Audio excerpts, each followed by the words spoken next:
ताज्या बातम्यांसाठी ABP माझाला subscribe करा आणि बेल आयकॉन प्रेस करा। लॉकडाऊन नंतर तब्बल 7 महिन्यांनी आज सर्व महिलांना लोकलने प्रवास करता येतोय।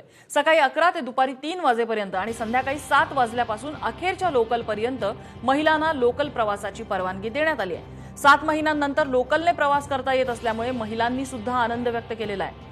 मागच्या अनेक महिन्यांपासून महिलांना बस शिवाय पर्याय नव्हता। यावेळी त्यांना मोठा त्रासही सहन करावा लागला।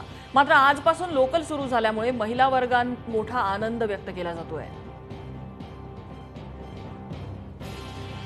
आणि लॉकडाऊन नंतरच्या सर्वसामान्य महिलांच्या लोकल प्रवासाचा आढावा घेतलाय अक्षय भाटकर यांनी। आपण पाहूया।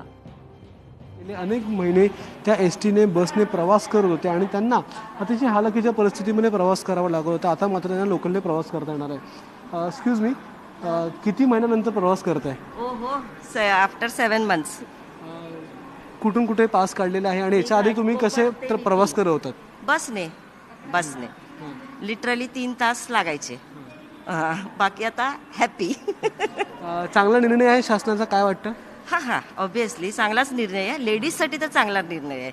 बघू आता त्याच्यानंतर आता त्यांचं कसं रिव्ह्यू आहे, त्यांचं कसं प्रोटेक्ट करतात ते लेडीज लोकांनी मग सपोर्ट करायला पाहिजे ना। त्यामुळे बघू आता कसं काय। मग थोडा ऑलरेडी टायमिंगचा थोडा इश्यू आहे, पण नो प्रॉब्लेम, आता काय करू शकत नाही त्याला। 7चा टायमिंग दिला आम्हाला, तर थोडा अजून थोडा एक्सटेंड केला असता, जवळचं केला असता तर बरं झालं। After 6 months. कुठून कुठे जायचंय? ठाणा.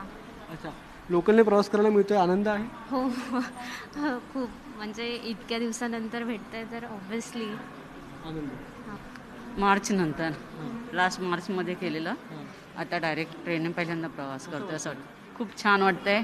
बसने प्रवास होत होता, आता ट्रेनने होणार, खूप आनंद झालाय। कॅमेरामन विनय अक्षय भाटकर, एबीपी माझा, मुंबई।